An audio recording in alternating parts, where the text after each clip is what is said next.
Hey everybody, Jonah Jackson here with Acting All Around, and I'm here today with Nat McIntyre, who's going to be with us for one of our summer camps for the audition camp. Nat, good to have you here. Thank you. Good to be here.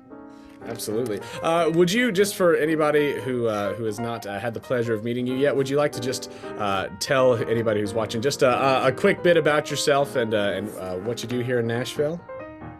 Great. Yes, I would love to. I am a Nashville actor, director, and I teach at Lipscomb University. I have two daughters who are 5 and 2, and why? Can you remember? Yeah, and I've been here in Nashville for like 7 years now. I moved here straight from New York. I was an actor there for 6 years, and I was in Boston as well for about 7 years before that, and then in grad school in San Diego. So that's a little bit about me. Yeah, so Nat's been around a little bit, and I've had the pleasure of doing quite a few different productions with Nat, and we always have a lot of fun. Well, Nat, I've just got a couple of questions here. You know, this is going to be an audition camp that we're doing with these kids who are coming in, so I've just got some basic thoughts about auditions and questions for you on your thoughts of these things. So let's just hop right into it. Let's just hop right in. So first of all, this could be for yourself in an audition or something that you've seen in an audition, and we won't name names. But what is your worst and your favorite audition moment? Oh man. Okay. I've had some crazy ones. I had one where actually not one. I had about 6 in New York where I got something called the audition yips. Ooh. And where I was getting in my head a lot, and I kept forgetting my lines for my monologues. When you first get to New York, you're just doing like monologue auditions so that the casting directors can see you. And so I would really honestly, like 1 out of every 2 or 3, I would go up on my lines, and I would get in my head. And then the ones where I wasn't in my head, it wasn't going up on my lines, I'd still be in my head because I was scared of going up on my lines. So I had a bunch like that, which was crazy. And really just had to just let go and realize that that the people behind the table are rooting for me. Yeah, and if they're not, then they're just not very good people anyway. So I won't worry about working with them. But I started realizing that, and they also don't care if you forget a line for a second. Like actors forget that all the time. So I started just sort of letting go of that and not apologizing, just sort of being myself, and things really turned around at that point. So those were some nightmarish moments for me. Yeah. But once I got rid of that, once I let that go, auditions just started opening up, and I started booking so much stuff, and really loved New York, and learning to audition in New York is once you can do it there, you can do it anywhere because it feels so intimidating. And so now I actually really love auditioning, and I think it's just another chance to get an act and be present. As far as sort of like a memorable time, I've had a lot that I really have learned from and that I've really liked. I remember going in for one where I was going in for this company called Shakespeare in the Sound. They're doing this really cool production, Fellow. And where they were going to have a bunch of music in it. And so they asked us to come and do a monologue and then sing a song. This is when I was in New York. I was like a really big music person doing it. And my agents called me about it. And at first I was like, I don't know, guys, I don't really sing very much. And so I don't know if this is right. And they said, well, we think that they should see you. And even if you don't, book it, these are people who should see you. So anyway, so I sat and I thought, okay, well, what am I going to sing? And so I chose this song by Jeff Buckley called Lover, You Should Have Come Over. And I was like, I'm going to do it. I'm just going to do it. I'm just going to go, and I'm going to go in and I'm going to sing the crap out of this song. I'm going to do it. And, I can somewhat carry a tune. But anyway, so I went in, I did my monologue, and then I sang this song, and I just committed to it. I really went for it. It's a really intense song. If you ever get a chance to hear it, it's really great. But anyway, so I did it. And I was like, well, that was definitely weird. And, here I am when I was in New York, I was often going in for Cops and Thugs. That was a lot of what I went in. Here I was the 6'2", 200-pound dude singing this love ballad. So I walked out and I left, and a couple days later I got a call from my agents. They were like, hey, they don't know what they're going to use you for in the show, but they want to use you. And then the director called me and she was like, listen, man, she was like, I just was thinking to myself, who is this dude who comes in here and sings this song, right? And she just was like, I just admired your commitment so much. She's like, I'm going to find a space for you in the show because I want to work with you. And so that was a testament to just like doing something that you care about, being present, going for it, not worrying about if it's perfect. Being right is never the goal, right? Right. And so I did that, and it ended up being one of my favorite experiences that I ever was in. There's some great actors in it. Victor Williams, who is a pretty big actor, and Brian Tyree Henry, who has become a huge actor, and made connections with them and with the director, and just really loved it. So that was like, to me, that was right after that time I was talking about, where I'd had those dips and where I was just sort of letting go. And that was a testament to just like, let go and do it. Absolutely. Things really started to taking off after that. Nice. That's fantastic. I love that. Just go for it. Just go for it, because you never know what's going to happen, and you know what they're looking for. Even if it's not quote what they're looking for, you just go for it. And you know, people on the other side of the table really do respect that. That's awesome.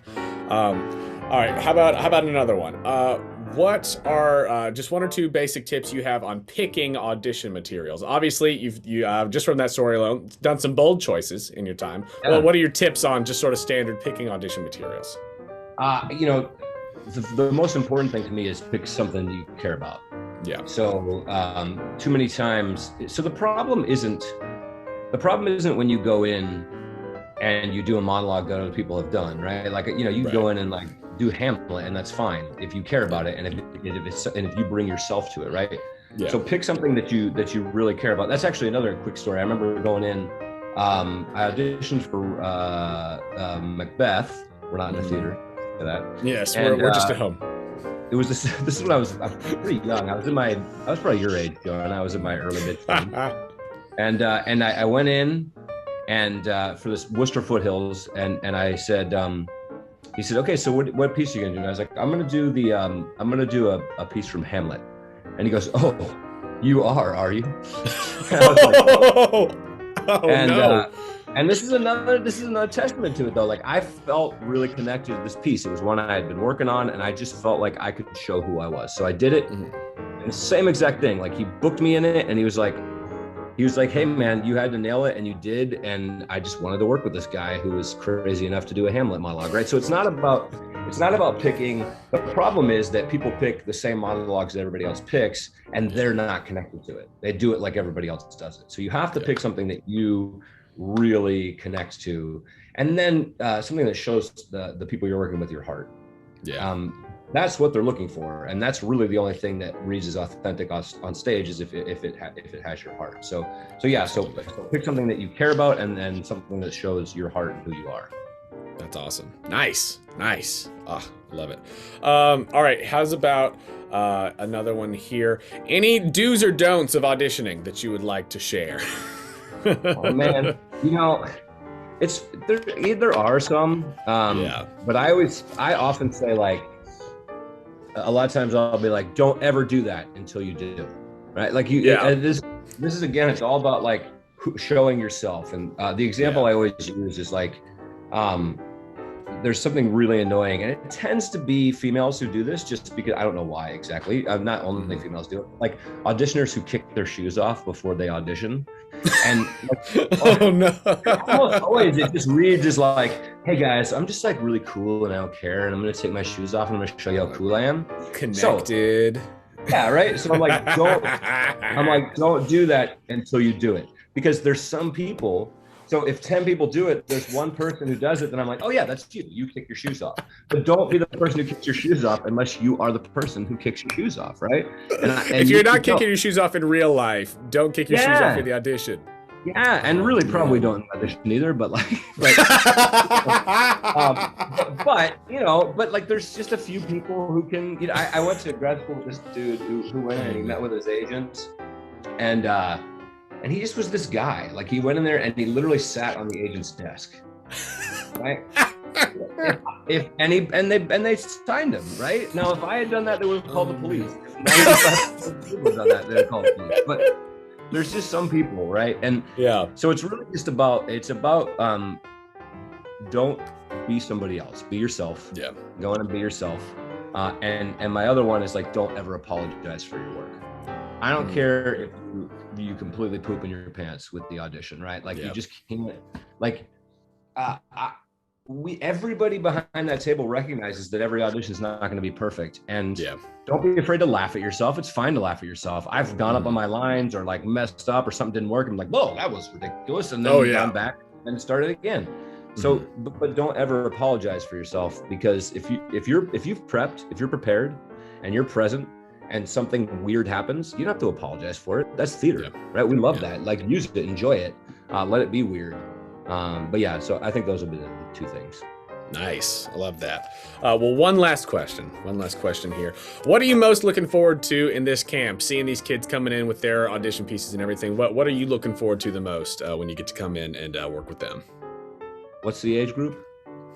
Age group for this is 13 and up. Oh, it's great. Okay, so that's probably my favorite age to work this stuff with, because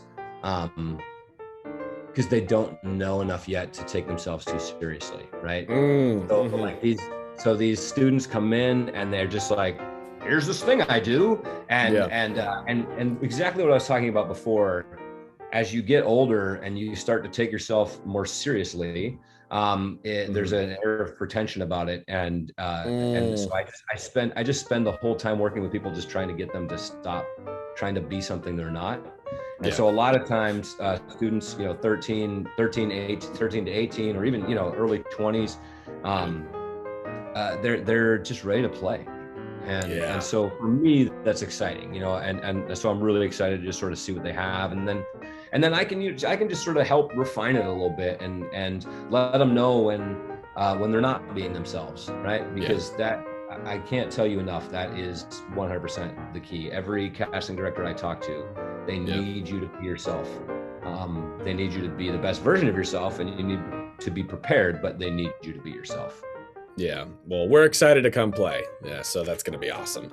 Well, cool. Well, thank you so much, Nat, for taking the time, for coming and chatting for a little bit, for sharing some stories. If you all want to spend some more time with Nat, he's awesome, I know personally. And if you want to come up, spend some more time with him, and also learn some great auditioning skills, come do our audition technique camp with Acting All Around. You can get more information at actingallaround.com. Thanks, Nat. Do it. Thanks, man. I'll talk to you later. I talk to you later.